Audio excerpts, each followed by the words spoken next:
Now we cross over to Narumoro, where it's day 5 of President William Ruto's development tour in the Mount Kenya region.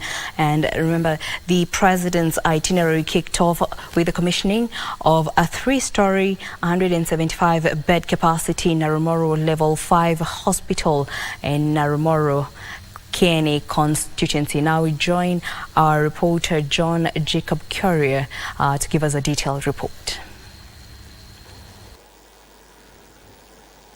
Thank you very much, Jackie Wambiru, back at Broadcasting House. We're live from Narumoro town. This is at the center of KNA constituency in Nyeri County. The president has left this town about 20 minutes ago, headed to Gishogo, where he's expected to launch the affordable housing program in Gishogo constituency of Kirinyaga County. But of course, the president was here to launch the Narumoro Level 4 hospital.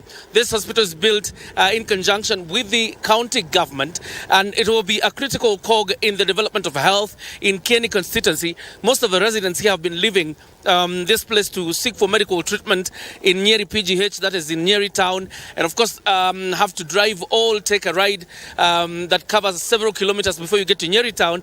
And therefore the county level 4 hospital will be a critical cog in solving the problem issues, or rather the health issues in Nyeri County and particularly KNA County. And the president has given an order to the Ministry of Health to ensure that there are doctors, lab technicians, as well as any other health expert that is needed in Narumoro 4 level hospital to be in that hospital or that facility by tomorrow, so that area residents will be able to access health services from the Narumoro 4 hospital. But of course I know that previously you were engaged with the bipartisan team that is speaking in Bomas of Kenya, and from what the president has said here is that that has been his clarion call since entering this region on Saturday, that there will be no handshake and that the opposition must denounce violence. The president today has gone further to say if there will be any competition between him and the opposition, it will be solely on ideas, and he will no longer entertain a competition of rhetoric or a competition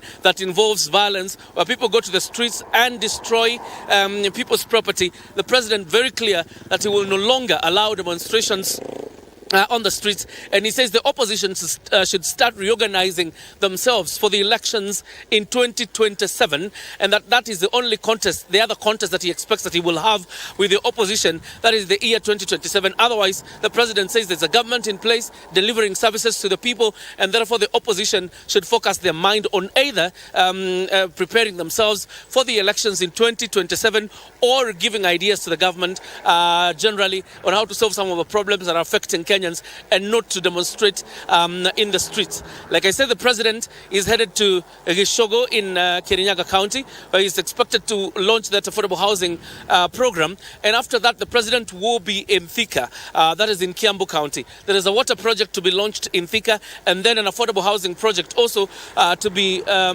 commissioned in Thika. And the president says the affordable housing project is a stone that kills two birds, in the sense of, as you deal with the low-cost housing, and that ensures that everybody is being housed in a dignified place, that it also provides jobs for the youth, and that is an endemic problem in the Republic of Kenya, that 1 million jobs will be provided to the youth through the affordable housing program. And of course, this marks the last day of President Ruto's tour of the Mount Kenya region, because after Thika the president will head back to Nairobi, of course, to continue with the rest of his program. But he's been here since Saturday, and today marks the last day of his tour of the Mount Kenya region that has seen him launch development projects from Kiambu, in Murang'a, Nyeri, as well as, you know, in sections of Laikipia. And the president has also been engaging leaders, local leaders at the Sagana State Lodge since his arrival, and that's just how the program looks like. After that, then the president heads back to Nairobi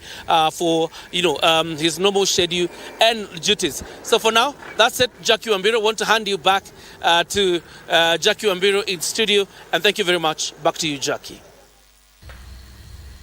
Well, thank you so much, JJ Carrier, there highlighting the president's 5-day development tour in the Mount Kenya region.